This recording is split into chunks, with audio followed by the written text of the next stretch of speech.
Even if you don't spend most of your afternoons at the library, you've probably been reading for as long as you can remember.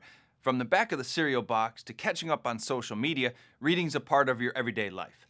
And every class you've taken in high school involves some reading. So the good news is that you're already a pro at it.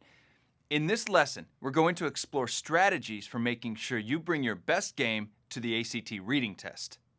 The most important strategy is to effectively manage your time. You'll have 35 minutes to read 4 passages and answer 10 questions per passage. That amounts to 8 minutes and 45 seconds per passage, if you break it down. Of that time, you should allocate less time to reading the passages and more time to answering the questions. Before you start reading each passage, you should take a quick look at the questions. It isn't necessary to read the questions at this point, but if they have line references, like in this example, you can mark them in the passage. This is called mapping. It might seem like a waste of your time, but mapping will actually save you time by helping you prioritize your reading. It'll give you a heads up as to where some of the questions are. You'll know to pay extra attention to those lines and the lines just before and after them. You should read the passage fairly quickly.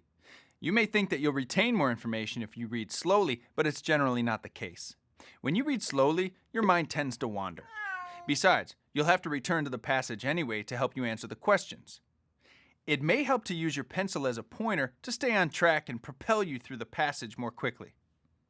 When you read the prose, fiction, and humanities passages, concentrate on the tone. There may be several characters in these passages, and questions may focus on their feelings or emotional state. Also, be aware that the prose fiction passage might ask about seemingly minor details. The social science and science passages will generally contain more facts, so it helps to underline names and dates as you read. You won't have much time to spare, but you may want to try to annotate in the margins or take notes as you read. Here's an example of a marked up passage. Just the act of jotting notes down is a surefire way to help you keep engaged with what you're reading.